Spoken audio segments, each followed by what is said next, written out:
வணக்கம். மரத்தமிழ் குடியிலே பிறந்த வீர தமிழச்சியின் புறநானூறு தொகுப்பு.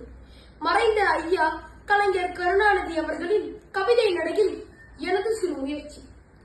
குடிசைதான் ஒரு புறத்தில் கூறிய வேல்வாள் வரிசையாய் அமைந்திருக்க, வையத்தை பிடிப்பதற்கும் வெண்பகை முடிப்பதற்கும் வடித்து வைத்த படைத்தளம் போல் மின்னும் மிளரும். புலியின் குகையிலே அழகில்லை, புதுமை அல்ல. கிளியும் மெய்சிலிருப்பும் கீழிறங்கா தன்மையும் தலைகாட்டா மானத்தின் உறைவிடம் மரவன் மாளிகை. இல்லத்து வாயிலே கிண்ணத்து சொற்றோடு வெள்ளத்தை சிறிது கலந்து வயிற்றுக்குள் வழியெழுப்ப, பொக்கை வாயினை திறந்து பிடியன்னம் எடுத்து போட்டால் பெருநரை கிழவியுறுத்தி. ஓடி வந்தான் ஒரு வீரன், ஒரு சேதி பாட்டி என்றான். ஆடி வந்த சிறுமி போல பெருமூச்சு வாங்குகின்றாய், ஆண்மகனா நீ தம்பி. மூச்சுக்கு மூச்சு இடைவெளி ஏற்படட்டும், பின் பேச்சுக்கு துவக்கம் செய் என்றால் அந்த கிண்டலுக்கு வேர்வோடு கிழட்டு தமிழச்சி. வேடிக்கை நேரம் இதுவல்ல பாட்டி, உன் வாடிக்கை கேலியை விட்டுவிடு. மடிந்தான் உன் மகன் களத்தில் என்றால் மனம் ஒடிந்து நிமிர்ந்தால் தாய்க்கிழவி ஒருமுறை. தாயம் ஆடுகையில் காய்களை வெட்டுவதுண்டு, களமும் அதுதான். காயம் மார்பிலா முதுகிலா என்றாள். முதுகில் என்றான். கிழவி துடித்தனல், இதயம் வெடித்தனல், வாளை இடித்தனல். முழ ஒளித்த திக்கை நோக்கி துடிக்கினாள் வேகம்.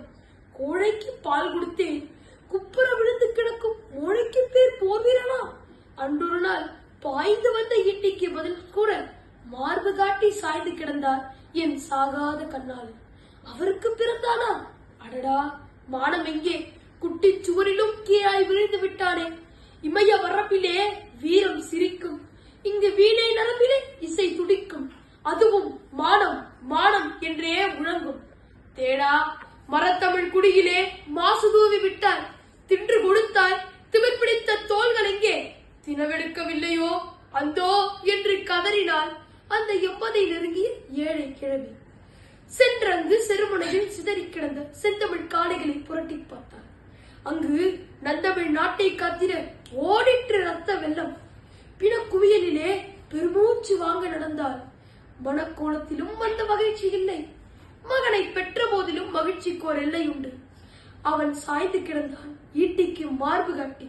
அடடா, அறுத்தெறிய இருந்தேன் அவன் குடித்த மார்பை. கருத்தறிய போய் சொன்ன கயவன் எங்கே? பால் எங்கே? அவன் நாக்கி எங்கே?